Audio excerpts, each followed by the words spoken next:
बिस्मिल्लाहिर्रहमानिर्रहीम। नेक इंसान का सफ़र आसमान की तरफ मौत के बाद। हुजूर नबी करीम सल्लल्लाहु अलैहि वसल्लम एक जनाजे के साथ निकले और कब्रिस्तान पहुँचे और एक कब्र के पास बैठ गए।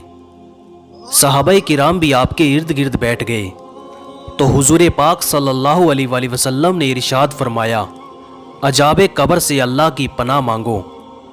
फिर फरमाया, मोमिन जब दुनिया की आखिरी घड़ी और आखिरत की पहली घड़ी में होता है तो उसके पास नूरानी चेहरों वाले फरिश्ते आते हैं। उनके चेहरे आफताब मालूम होते हैं। उनके पास जन्नत का कफन और खुशबू होती है। वो उसके हद्दे निगाह पर बैठ जाते हैं। फिर मलकुल मौत आते हैं और उसके सर के पास आकर बैठ जाते हैं और कहते हैं, ऐ पाकीज़ा रूह, अल्लाह की मगफिरत और रज़ामंदी की तरफ चल। ये सुनते ही रूह बदन से ऐसे निकल आती है जैसे मशकीजे से पानी का कतरा निकल आता है। उसी वक्त पलक झपकने की देर में जन्नती फरिश्ते उस पाकीज़ा रूह को अपने हाथों में ले लेते हैं और जन्नती कफन और खुशबू में रख लेते हैं। उससे इतनी उम्दा और बेहतरीन खुशबू आती है जिसकी मिसाल रूए ज़मीन पर कहीं नहीं मिलती। अब ये उसको लेकर रवाना होते हैं, आसमान की तरफ चढ़ते हैं। रास्ते में जो भी फरिश्तों की जमात मिलती है वो पूछती है, ये पाक रूह किसकी है? फरिश्ते उसका बेहतर से बेहतरीन नाम जो दुनिया में मशहूर था बताते हैं और कहते हैं, ये फ़लाँ बिन फ़लाँ की रूह है। यहाँ तक कि वो आसमान तक पहुँच जाते हैं। आसमान का दरवाज़ा खुलवाया जाता है, दरवाज़ा खोल दिया जाता है। आसमानों तक पहुँचने के लिए हर एक आसमान के मोजिज़ फरिश्तों की जमात आती है और उसे आगे ले जाती है।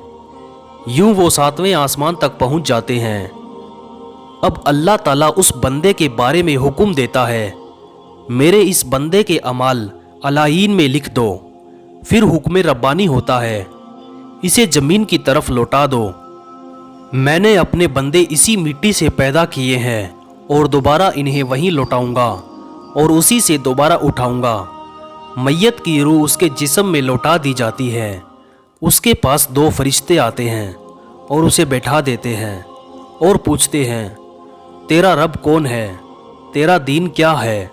तो वो कहता है, मेरा रब अल्लाह है, मेरा दीन इस्लाम है। उसके बाद फरिश्ते पूछते हैं, वो साहब कौन थे? वो जवाब देता है, वो अल्लाह के रसूल हज़रत मोहम्मद मुस्तफ़ा सल्लल्लाहु ताला अलैहि वसल्लम थे। फरिश्ते पूछते हैं, तुझे ये उमूर किस तरह मालूम हुए? वो जवाब देता है, मैंने अल्लाह पाक की किताब पढ़ी, उस पर ईमान लाया और उसे सच्चा जाना। अब आसमान से एक मनादी पुकारता है, मेरे बंदे ने सच कहा, अब इसके लिए जन्नत के बिछोने बिछा दो, इसे जन्नती लिबास पहना दो और जन्नत की तरफ दरवाज़ा खोल दो ताकि इसके पास जन्नत की हवाओं के झोंके और ताज़ा खुशबू आती रहे। और फिर मैयत की कब्र नज़रे हद तक कुशादा कर दी जाती है। अब उसके पास खुशबू में बसा हुआ एक निहायत हसीनो जमील शख्स शाना लिबास पहने आता है और कहता है, ऐ अल्लाह के नेक बंदे, यही वो दिन है तुझसे जिस दिन का वादा किया जाता था। मोमिन उससे पूछता है, तुम कौन हो? तुम्हारे चेहरे पर भलाई चमक रही है। वो जवाब देता है, मैं तेरा नेक अमाल हूँ।